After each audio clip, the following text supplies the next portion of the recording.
ALR news కి స్వాగతం. నేను మీ దివ్య. నేషనల్ పార్టీ నవక్రాంతి తరపున హిందూపురం పార్లమెంట్ అభ్యర్థిగా పోటీ చేస్తున్న బూదిలి ధనుంజయ్ నామినేషన్ వేయడం జరిగింది. ఈ సందర్భంగా ఆయన మాట్లాడుతూ, ప్రస్తుతం మనము శ్రీ సత్యసాయి జిల్లా పుట్టపర్తి నియోజకవర్గంలో మనము నేషనల్ నవక్రాంతి పార్టీ తరఫున బూదిలి ధనుంజయ పార్లమెంట్ అభ్యర్థిగా పోటీ చేస్తున్నారు. ఆయన అతి చిన్న వయసులోనే పార్లమెంట్ అభ్యర్థిగా పోటీ చేయడానికి గల కారణాలు ఆయన విషయంలోనే మనం ఆయన మాటల్లోనే తెలుసుకునే ప్రయత్నం చేద్దాము. ధనుంజయ్ గారు నమస్కారం అండి. మీడియా మిత్రులందరికీ నమస్కారము. ఈరోజు నేను హిందూపూర్ పార్లమెంట్ అభ్యర్థిగా ఎందుకు పోటీ చేస్తున్నానంటే, బీసీ ఎస్సీ ఎస్టీ మైనార్టీ వారి సోదరులందరికీ ఎన్నో పార్లమెంటుని ఇంకా వస్తున్నాయి, కేంద్రం ఇంకా వస్తున్నాయి. ఎంపీగా గెలిచిన వారు దానికి ఏది సమాధానం ఇవ్వడం లేదు, సమాధానం చెప్పడం లేదు.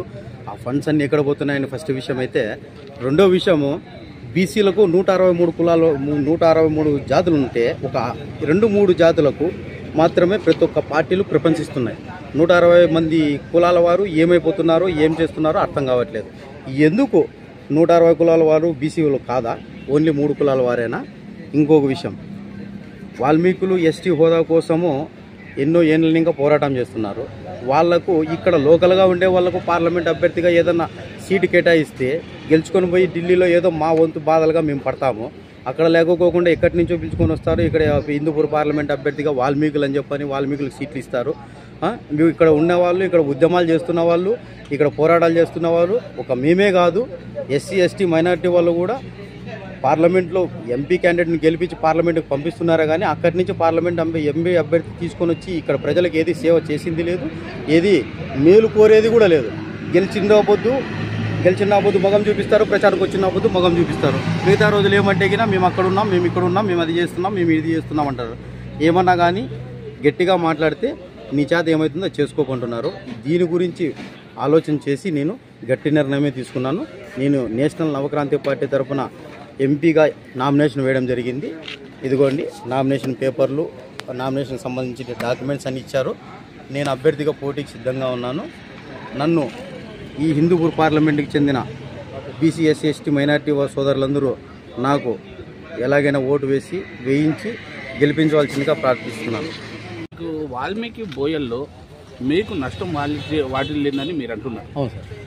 నష్టం వాటిల్లిందని ఎప్పటి నుంచి, ఎక్కడి నుంచి, ఎలా ప్రాసెస్లో ఏ విధంగా నష్టపోయినారని మీరు అనుకుంటున్నారు? మీ మాటల్లో చెప్పండి. సరే సార్, వాల్మీకి బోయలు 1951 అంతకు ముందు నుంచి ఎస్సీ ఎస్టీలుగా ఉన్నారు. 1951 నుంచి దాదాపు ఇప్పుడు 67 సంవత్సరాల వరకు మా పోరాటాలు చేస్తున్నాము. మమ్మల్ని బీసీలుగా మార్చారు, ప్రముఖ నాయకులే మార్చారు. అది ప్రపంచానికే తెలుసు సార్.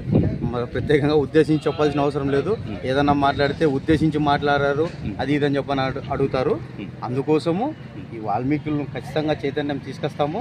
ఎస్టీ హోదా కోసం పోరాడతాము.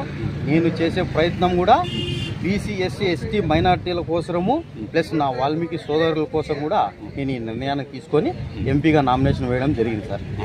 ఓకే ధనంజయ్ గారు, ఇప్పుడున్న పార్టీలో తెలుగుదేశం పార్టీ కావచ్చు, మరి వైఎస్ఆర్ పార్టీ కావచ్చు, మీకు ఇప్పుడు ఈ ఎస్టీ హోదా ఇస్తాయని మీకు నమ్మకం ఉందా సార్?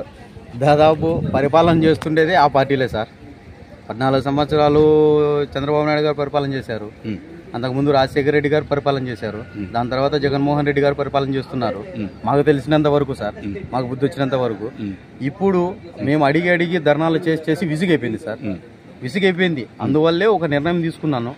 ధైర్యం చేసి ఎంతమంది ఎన్ని ఒత్తిళ్లు పెట్టినా దానికి భయపడకోకుండా ధైర్యం చేసి నా వంతుగా నేను నామినేషన్ వేశాను సార్. మీ వంతుగా నా వాల్మీకి సోదరులు కానీ, బీసీ ఎస్సీ ఎస్టీ మైనార్టీ సోదరులు కానీ, నాకు ఎటువంటి హాని జరిగినా కూడా నాకేం ఇబ్బంది లేదు. నాకు మీరు మద్దతు ఇస్తారనే ధైర్యంతో నేను నామినేషన్ ధైర్యంగా వేశాను. నేను 29వ తేదీ నాకు సింబల్ ఇస్తారు. 29వ తేదీ నేను సింబల్ తీసుకొని బయటకు వస్తాను, ప్రచారంలోకి వెళ్తాను సార్.